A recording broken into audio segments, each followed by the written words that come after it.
Greetings and salutations to our fine podcast audience. Welcome to episode 180. Wow, we made it. To 180. Nice round number there. Yeah, 20 episodes away from the big 200. Which we'll have to celebrate something. We will.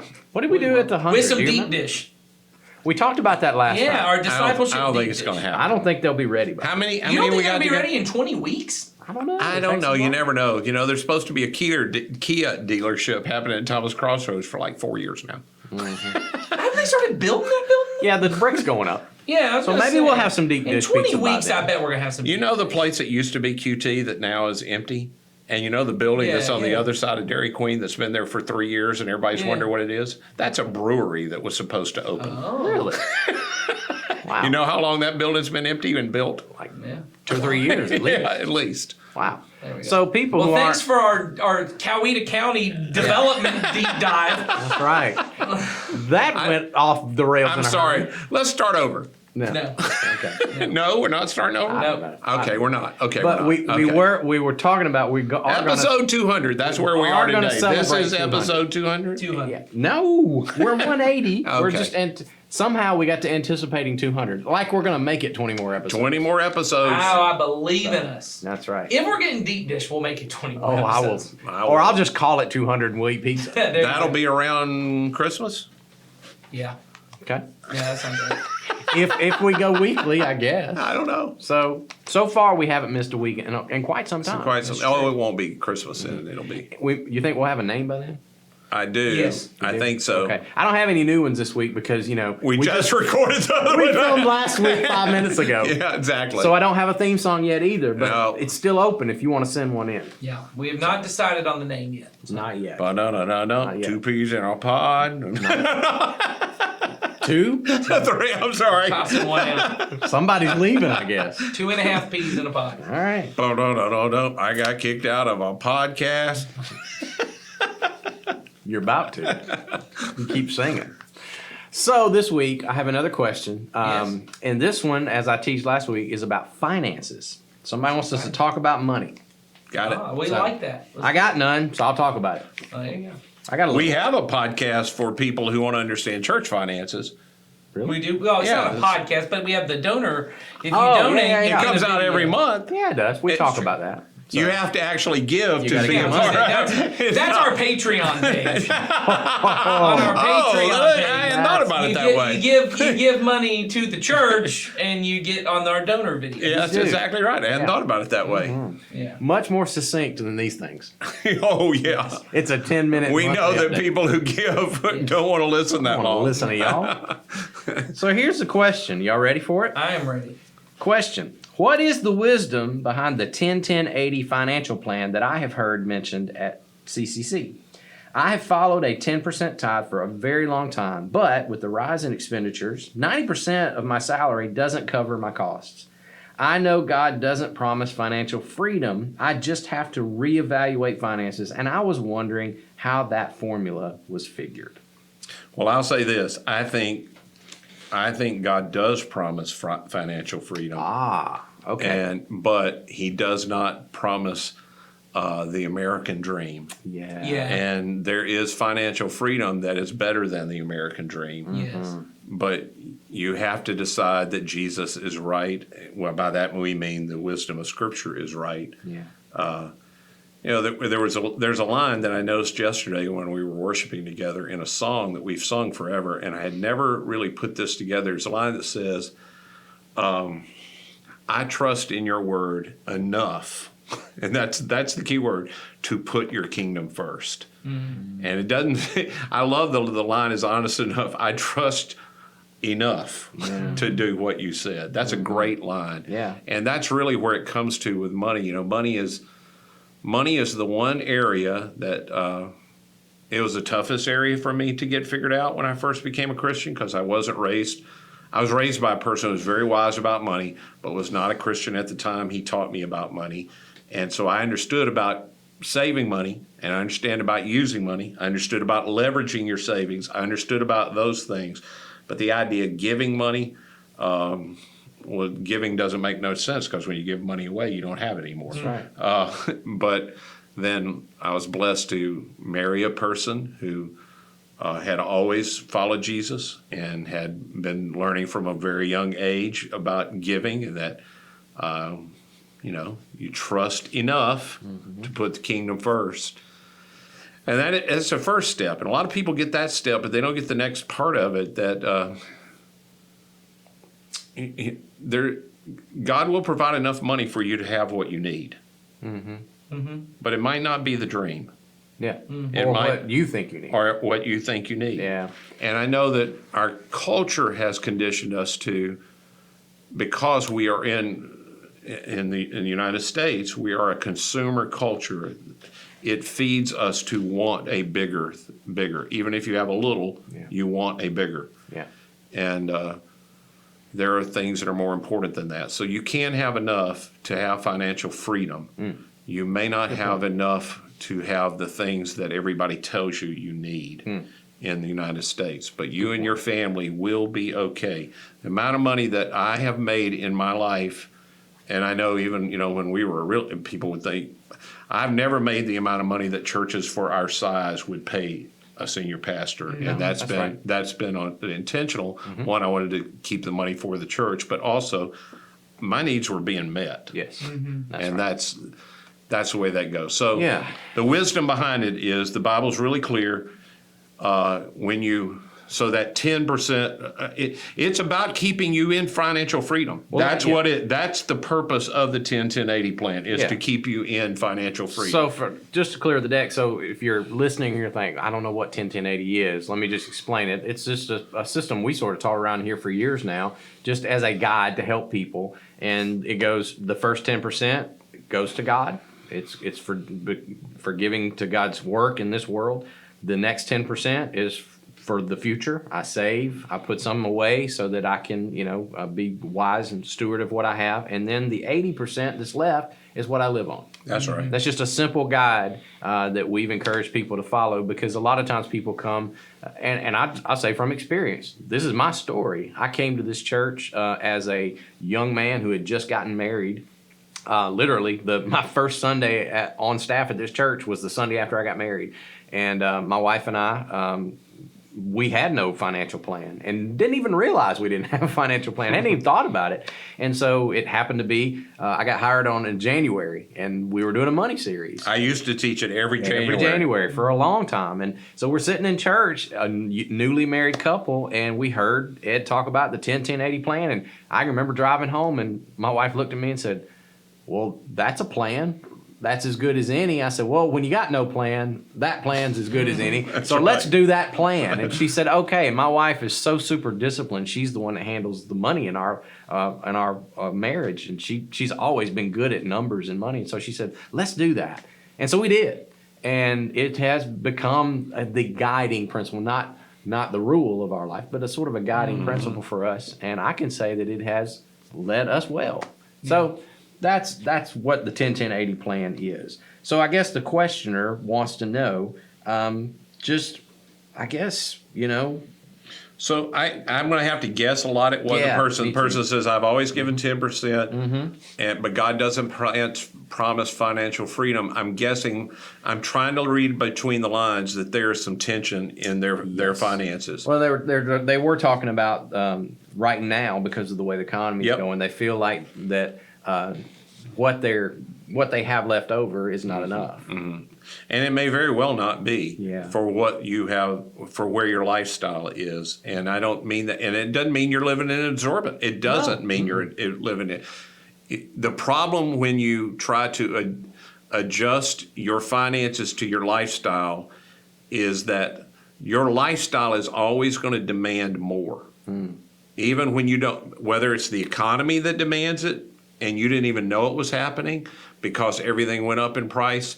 When you have no margin, you're going to always be pushed to the limit. And in our country, because borrowing money is pretty easy for most people that maintain a job, you can get a credit card pretty early, pretty easy, and then you can spend 110, 120, 115% of your income, and then you literally live out the truth of the scripture that says the borrower becomes a slave to the lender. And what you find out is now I've borrowed 120%. whether it's in student loans or whatever it is, and I don't have any margin. And no matter what I do, I try to honor God with this 10%, but as the economy pushes or debt load increases or I have something happen, it overcomes. That's why that other margin of the other 10% is so critical, where you have an emergency fund, you have some buffer in there that you can adjust over time. And so what I'd love to offer to the person is we have lots of resources to help that's beyond this, that we could help and personalize people that are willing to talk you through how to get free on this. But you're gonna have to let us know and come out of anonymity a little bit. But we would, if you'll ask for it, we have ways to train you on that. And there may have to be times where you adapt from what is currently a 90-10 plan, it sounds like, to you work some ways so you can get some other buffer in there to get to the place that you get where you are not spending more than you make. Yeah, and I know, and just to be honest, I know that sounds impossible when you're in a situation like that, because I've talked with people about that, and if you feel like 90% is way less, then someone coming in and going, well, now you need to live on 80%, it just sounds like that's ridiculous. Yeah, I'm not going to be able to do it. I can't do that. And so what I always try to encourage people, you're in the midst of a process. You are. This is not a switch that you can turn tomorrow. Yep. But you can grow into that plan if you're not yet there. And so there's a level of patience that needs to be employed in that. There's a process that you need to undergo, and know that God is honored by the process. And there may also be the other part that I think most people need, even asking the question and then coming out of anonymity and getting some people around you. It is the benefit of having, we're always saying this isn't a personal, private relationship. Money feels very personal and private. But if you'll step in and let somebody help you, hold you accountable, and I don't mean accountable like, oh my gosh, you spent too much, but just saying to you, hey, your goals are good goals, where you want to get, to help buffer out the patience financially, because there's very little in the American culture that wants anybody to be patient financially. It demands immediate gratification at every turn on everything. Because there are hard decisions to be made often in that process, and it may not be that you're ready to make all of those hard decisions. And we talked about this on the last podcast. There's no coercion going on. No, there's nobody going to stand over you and force you to make a decision It's you're your not money. ready to make. It is. Well, we believe it's God's money. Well, it's all God's But He's money. given you the freedom to do with it what you will, and But at the same time, I also tell people, until you make some of these decisions, you're going to be where you're at. Yeah. And so it's one of those things that you've got to grow into. So. Yeah, I think the example I used, we did an episode, I told Jason before we started, I wondered if the person who sent this had been listening to our Not Great Parents podcast, because we had talked about on there how to talk to your kids about finance. The person wanted to know what was an appropriate way to handle allowance with their kids. Yeah. And so we talked a lot about the 10-10-80 plan. And I said, just from a biblical standpoint, often people talk about money. In America, we get it really backwards, because you end up talking about it in church, and the thing everyone ends up always saying is, no, money's not evil, right? It's the love. The Bible says the love of money is the root of all evil. So anytime you start talking about, hey, you need to be careful, you might be, well, money's not evil. It's the love of money. And I don't love money. I did just have to defend it to you as not being evil. I don't love it. I'm just defending it, right? And what ends up happening is a lot of us end up getting to a place where we start to think, well, I don't love money, so it's not a problem. Yeah. It's not. And I said, if you look at the scripture overall, I said the example I used is that money is a powerful thing. And so it's kind of like bleach and ammonia. They are very powerful chemicals that can do a lot of things. But if I was constantly walking around piling up stockpiles of bleach and ammonia in my house and keeping them right next to each other, someone at some point might go, that's a little bit of a dangerous combination that you've got. Maybe you might want to separate those things from yourself for a moment. The Bible tends to treat money as something that it isn't evil.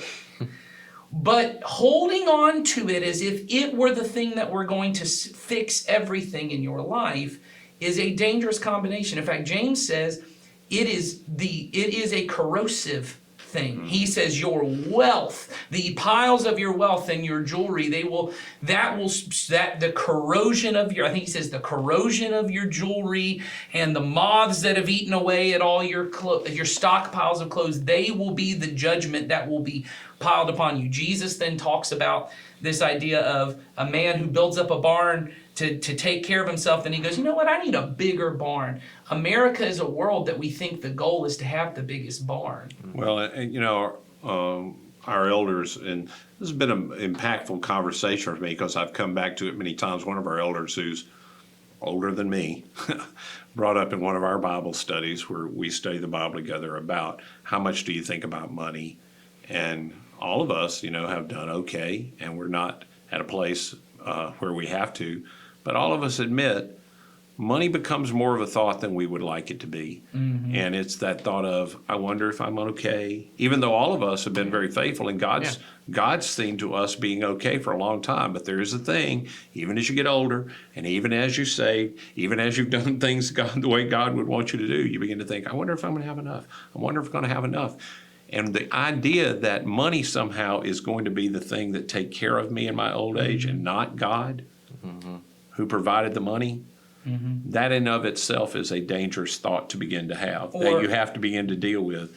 What am I thinking here? If you're a younger person, like the people I independent with, they're probably not thinking as much as they should about putting some savings away, and they think they don't think about money, but they frequently talk to me about how every kid deserves to have a vacation every year. Yeah. And we should be doing this, and the big concern is, well, we don't have money for that. And when I've said to people before, well, maybe your kid doesn't need a vacation this year. And the thought of that sounds as if I said, and maybe you should just punch him in the face once or twice a day. As if that, I'm telling you, when we have conversations about it, and they're like, well, no, every kid needs to go to Disney World at some point. I'm just thinking, what's a kid got to have a vacation from? Well, but yeah, no, I get that. But this idea that every My dad would say, well, go get a job first, and then after you have a job for a while, then you can have a vacation. My girls asked me the other day, Daddy, we'd have more Cheez-Its if you didn't eat all the Cheez-Its. And I said, well, I paid for the Cheez-Its, so it turns out I'm giving you some free Cheez-Its every day. They're my Cheez-Its. But you start thinking of that way, right? You start looking at things that way.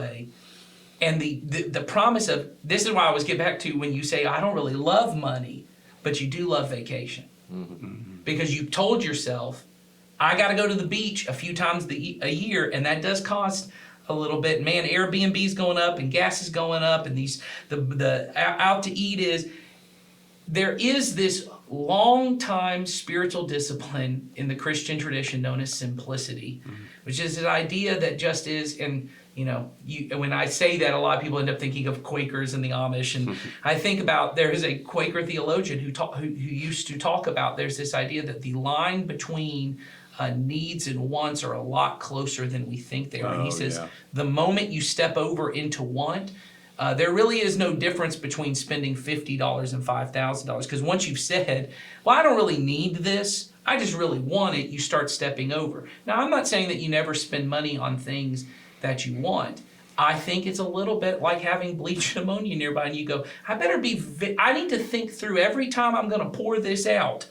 What am I pouring this on? Because you put bleach and ammonia together, you got mustard gas. Yeah. And it becomes toxic and corrosive. And I am just aware in my own life how easy it is for me to get to we do the 10-10-80 plan, but the truth is, I had who is currently an elder come to me when I was young. I was 20 years old, and she just said to me, now that you're making more money, because I'd gone from a part-time job to a full-time job, she came to me and said, you and your wife should think about, maybe it shouldn't be 10-10-80, maybe it should be 12-10 something else. Yeah. Maybe it should be 15-10, whatever the rest is. And that has become the guiding principle for us is, my wife and I look every year and go, can we shrink that 80?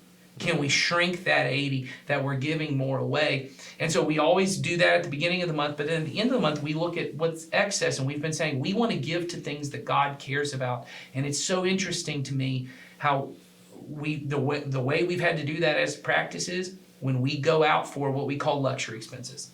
not paying the mortgage, not even, every time we go to the grocery store, do I want this ice cream bar? Not those. I'm talking about when we decide we're going to the movies, we're gonna do this. We don't even pray, should we do it or not? We just pray, hey, God, thank you for the opportunity for us to do this. Help us care more about people in need. Help us care more about prisoners. Help us care more about this. And what I have found is my desire for those things have shrunk.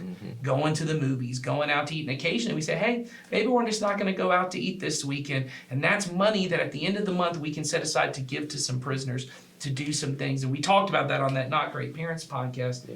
Because the financial freedom that Jesus promises is not financial freedom to make sure everyone gets to go to Disney World and everyone gets to go on a cruise. The financial freedom is the financial freedom to be the kind of person who everything I get, I go, oh, how can I bless someone else with this? Because I got to take care of my kids. God gave me these kids. I got to pay my bills. It's the freedom from being beholden to finances. Yes, that's right. That's what I would say for That's me. right. Because I said earlier, my wife and I adopted the 10-10-80 as our starting point. Right. And we have had the same experience Yeah. you just described, Nathan. As we have grown, our income has grown, that percentage has, has changed over the years. Sure. The thing it has done in me, and I think this is why, this is where the wisdom for me comes in, and I think this is why the scripture leads us in this direction, is because the longer I have lived underneath that system, it has shown me in tangible ways, and it has, to this point, convinced me that we live in the kingdom of God's Son, which is not a kingdom of lack. It is a kingdom of surplus. Yes. And the more I've lived under that system, the more it has been impressed upon my heart, because I'll be honest, that thing is hard for me. Because of the way I'm built, I always wonder, is there enough? Is there enough? And that's been the struggle of my whole adult life, of when I feel the opportunity to let go of something, there's a hesitation in me. Yeah. There's always that hesitation. Yeah. But if I let go of this, is there going to be enough for me? And the more I've lived under that system, the more I've become convinced of there's always enough. That's right. Always enough. And it has helped me loosen my hand Yep. on things. And not just in tithing. I'm talking about other things. I'm talking about, when I have an opportunity to bless another family in this church by paying for a meal for them, or bless somebody who is going through a tough time financially, and I can meet that need. That's right. And then I step in, I go, but if I let go, yeah, there's enough. There's enough for them. There's enough for me. That's right. There's enough for you. That doesn't mean I'm stupid and indiscriminate, No. but I live with that. We've talked about it around here, that open-handed That's right. posture toward God. It has grown that in me more than anything else in my life, and it has been a good thing for me. And I think in the end, that's what God wanted for me in the first place. I agree. And it is the one area I just say to people all the time. People always I want to know that God's real. I want to know that He's involved in my life. Yep. It is the only place that we're invited to test Him. Yes. Yeah. If you want to know that I am actively involved, test me in this Yep. and see. And it's the full wisdom of God, and that you can do that. And the side that I have control of my finances is really on this thing of, as the economy. I don't really get to do anything on the economy. I can vote, but let's just be honest. How much does that matter? I do it. I'm not saying I don't do it. I do it. But in the end, they're going to do what they do. Yeah. And the world situation is going to do what it does. I can control my desires and my lifestyle. And that's the part of financial part that I can always make sure I live within my means, while also I want to be a person that is like my God, who's generous. No matter how little or much I have to offer, I want to be a generous person. And the number of people that I've met through the years, as we talked about helping poor people, and we made a big effort on that, which we're going to spin back up here in the days ahead, that want to. I mean, their heart is for it, but they've bought into the American dream so much, their heart's for it. They just can't literally be for it, or they're going to lose their house, or they're going to lose a car, or they've spent 120% of what they make. They're way over the top, They love to help, or somebody in their small group gets sick and they say, is there something we can do? Because what they know is there ain't nothing I can do. Yeah. I can't. I feel generosity, but I can't really be generous. This plan will lead you to the things God put in your heart to be true, that you can live free of the control of the God of money. And Jesus does call money a god, a competing god. It is. I can be free of that. Yep. So that's the wisdom behind it. And I would say, just to echo again what Ed said earlier, whoever sent us this question, or if in this conversation it has sparked something in you to want to know more or to want to get some help on working through that process of becoming more financially free, man, reach out to us. Talk to us. We would love to help. We have resources that would be helpful to you. We have people that would love to walk with you. Again, not in a coercive, pressure-filled kind of way, but just to say, hey, let's take steps and figure out the process so that you can experience the kind of life that we're talking about. And you do not have to be a part of Community Christian to access that help. That's you don't right. have to ever attend here. Or You don't give here. ever or give money here Nope. or any of that. And if you think we're doing it for the money, I always say to people, you ought to start giving money somewhere else for the sake of it's an active spiritual practice God invites you to do. Yep. But if you doubt that our motives are clean, don't give Community Christian any money. No. I get that why you would doubt it. We're good. We're in a kingdom of surplus. That's exactly right. So we ain't worried about that. So, all right. So that was a good conversation, guys. Thanks for that. Yeah. Keep sending us your questions and your name ideas if you got them. Oh, yeah. Ed wants songs. I apparently. like He theme loves songs. music. I love a little bumper music at the beginning. That Yeah, we're kind of dry in that way. yeah, right at the beginning. I have a podcast I'm listening to right now that just did that. That's what made me think of it. They have been inviting listeners to write theme songs, and Fine. some of them have been good, and some of them have not. They've been other. Told you we're gonna have some cringe. Yeah, well, I like that as a name. We are cringe. We are cringe, It could be a name of a band that I would have belonged to at one time. and probably were. Yeah, exactly. You were. Yeah. All right, y'all have a great week. Yeah. See ya.